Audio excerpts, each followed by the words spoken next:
Hello, everyone. This is the budgeting and cash flow episode number one. And our topic today is how to create your first budget with a step-by-step guide. And this is distributed by Meridian Finance Solutions. All right. So why does your first budget matter? Well, there are a few reasons why this is so important. First, it puts you in control of your spending instead of just guessing. Second, it helps you reach your goals faster by directing your money with purpose. Instead of just throwing your money here and there, you can try to achieve your goals faster by knowing where you should put your money forward. And it takes away the stress by avoiding last minute empty wallet moments. You're going to know where your money is, and you're not going to have to scramble for money if there is an emergency. And finally, it builds habits that set you up for long-time financial success, habits that will help you no matter how much you earn later on. Okay, so now step one, figure out your total income. The first step is figuring out how much money is actually coming in each month. Add up all the money that you receive, jobs, allowance, freelance gigs. Make sure to even add the small amounts of money, even if you're, getting $30 out of some random gig. That's money that can be put forward into savings, and that's why you need to add them no matter what. Then always use your take-home pay. That's after taxes are taken out, so your numbers are realistic. If you use your gross pay, then you may overestimate the amount of money you have, which can cause a lot of problems later on when figuring out how much that you can spend. Remember that taxes always are a huge amount of your take-home pay. So to do that properly, make sure to remember how much you pay in taxes, as well as estimate your total amount that you will take home. And finally, if your income changes month to month, either take an average or use your lowest typical month as your baseline so you don't overspend during a slow time period. Step two, list all your expenses. So there are a couple main expenses that you have to do. So let's start with that. This is where honesty is key. Start with start with fixed costs like rent, subscriptions, and your phone bill. Then list variable costs like groceries, transportation, and utilities. You also should take note of your wants, such as eating out, gaming, and streaming services, as well as your savings, such as an emergency fund, future purchases that you want to have, or your investments. And finally, keep note of your debt payments. These include your credit card, student loans, or any other types of loans, since that you always have to keep paying. And for the most accurate picture, track at least for a week to catch hidden spending that may not be visible at first glance. With all these expenses, you'll make sure that you aren't not for that you aren't forgetting something, and that your total amount saved can be a stagnant value. Now, for step three, where you choose a budgeting method, the 50-30-20 rule is it's a way to split your money. And in this case, it goes 50% needs, 30% wants, and 20% savings. This is often a really simple method, but it works for many people who want to save a decent portion of their income. And then after that, there is a zero-based budget where every dollar is assigned a purpose.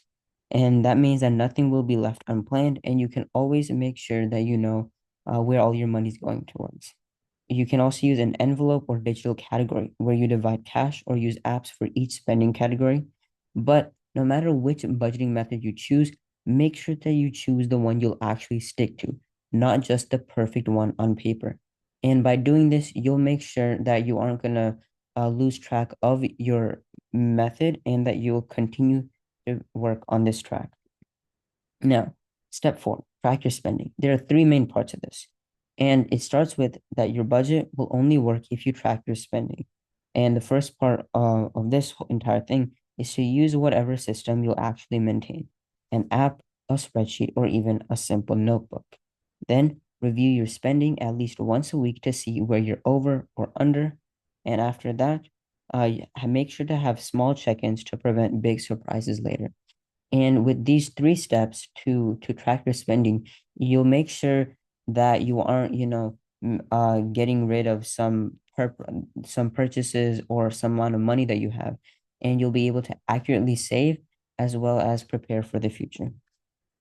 Now, step five is to adjust and improve. Your first budget won't be perfect, and that's okay.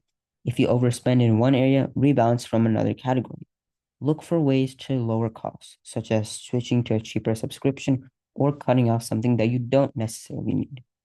When your income goes up, increase your savings before increasing your spending. Cut back on wants, but don't eliminate all fun or you'll burn out.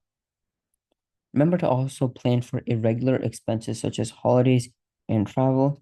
And always remember that your budget is a living document. It changes as your life changes.